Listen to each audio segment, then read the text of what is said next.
Mpenzi mtazamaji, je, unajua kwamba dawa hizi za uzazi wa mpango ambazo zinakuwa na mchanganyiko wa homoni mbili, yani combined oral contraceptive, zinaweza zikatumika kwa kazi nyingine nje ya kuzuia ujauzito? Pengine hii ni taarifa mpya kwako, lakini huo ndio ukweli kwamba dawa hizi zenye mchanganyiko wa homoni mbili ambazo zinakuwa na mchanganyiko wa estrogen pamoja na progestin.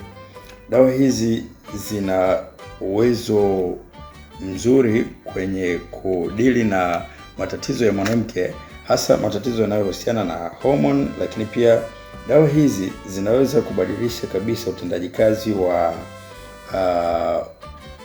ovari za mwanamke, kwa maana ya ile sehemu ya mayai kwa mwanamke, lakini pia shingo ya kizazi pamoja na uterus kwa maana ya tumbo la uzazi. Hizi dawa ambazo tunasema ni combined oral contraceptive zina mchanganyiko wa homoni mbili ambazo kama nilivyosema awali ni estrogen pamoja na progestin. Dawa zenyewe ni hizi kama unavyoona kwenye picha hapa, hii ndio box lake. Na mchanganyiko wa homoni mbili ambao homoni ya kwanza ni hii levonorgestrel na homoni ya pili ndio hii ambayo ni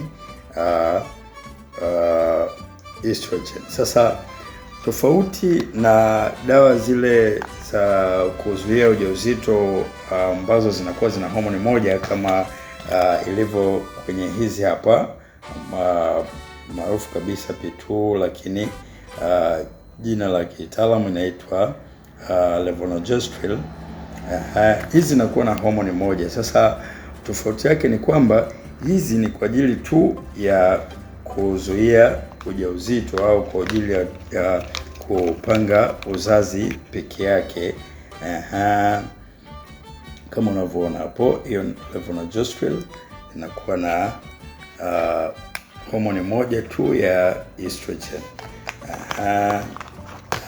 Kama unavyoona hapo.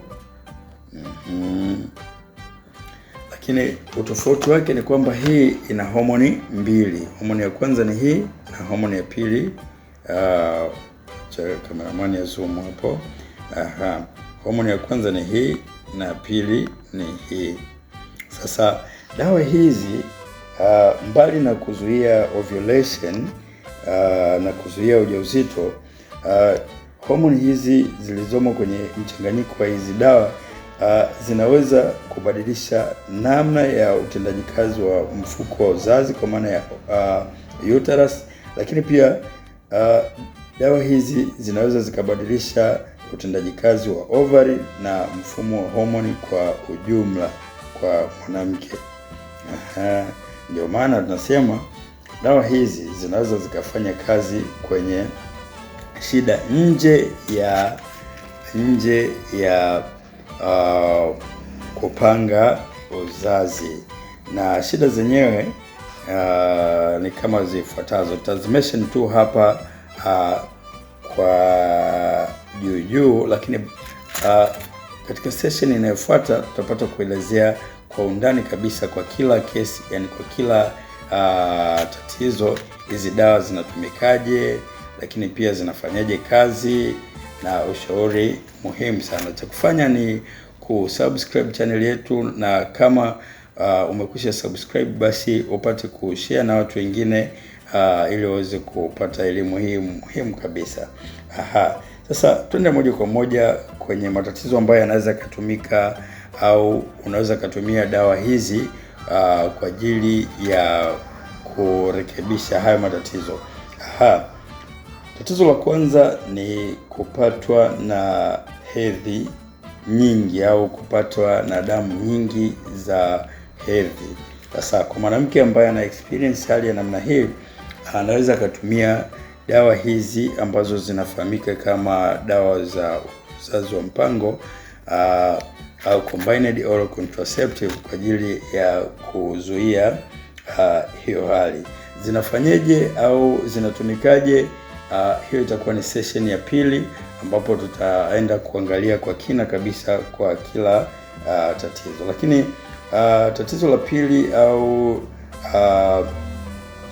tatizo la pili ambalo linaweza likatibika na dawa hizi ni maumivu makali wakati wa hedhi, yani secondary dysmenorrhea.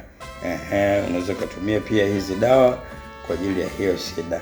Lakini tatizo jingine ni irregular cycles. Kuna wanawake ambao wanakuwa na cycle zao zinakuwa haziko regular, yani anaweza mara hii akaingia tarehe hii, mara inayofuata akaingia tarehe nyingine. Ukihesabu pale mzunguko wake unapata mzunguko yake haiko sawa, labda mara hii alikuwa na mzunguko wa siku 21, mara ile atakapoingia tena anakuwa na mzunguko wa tofauti, labda siku 28, mara siku 30.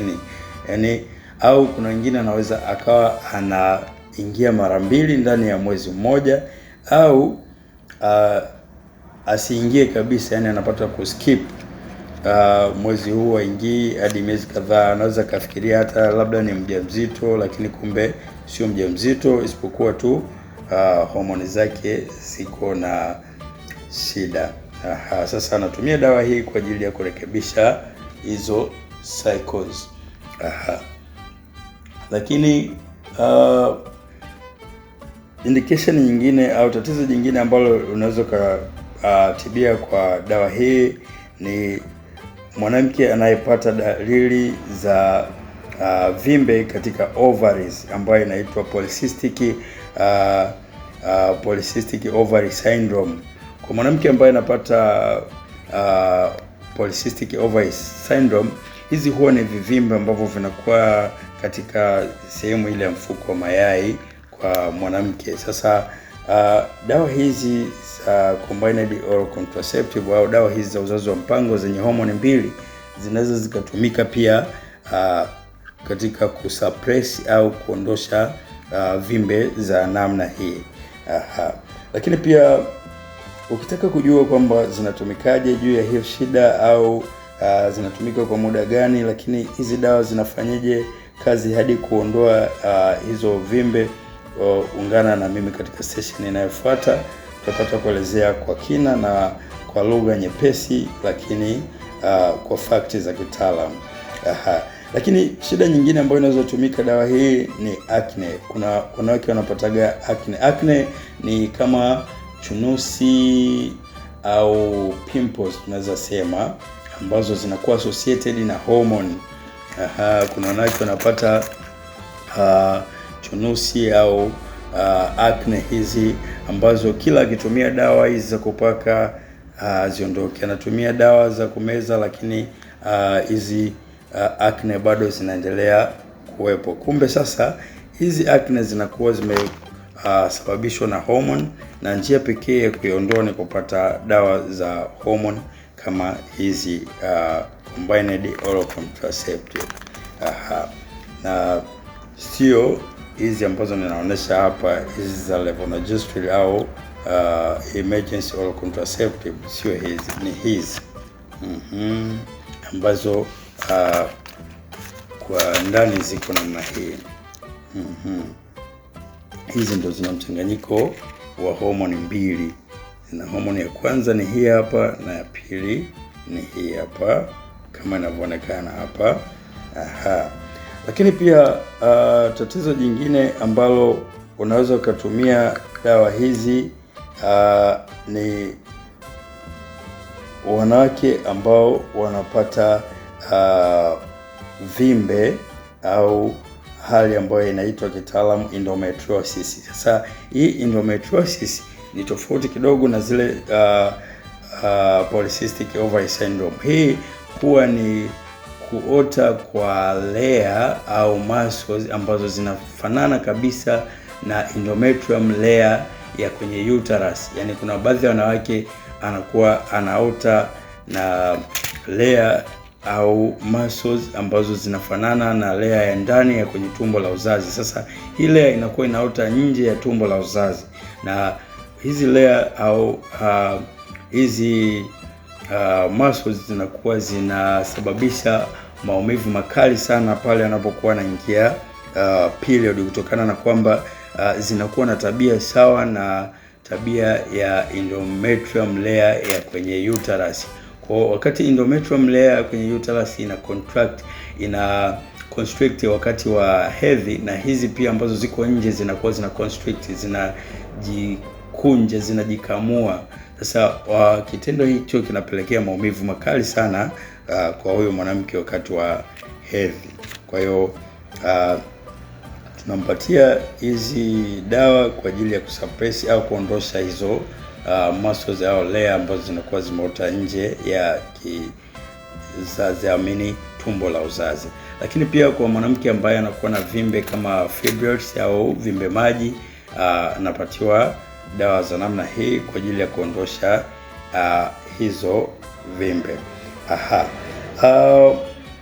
Kama nilivyokuahidi kwamba hii ni sehemu ya kwanza, na sehemu inayofuata tutapata kuelezea kwa kina kabisa, kwanza aina hizi mbili za hormone zinavyofanya kazi katika mwili wa mwanamke, lakini pia tutapata kuangalia kwa kina kabisa kwa kila tatizo hizi dawa zinafanyaje kazi, na tutaanza na huyu mwanamke ambaye anapata hedhi nzito au heavy menstrual bleeding, yani anapata hedhi nzito au damu nzito wakati wa hedhi.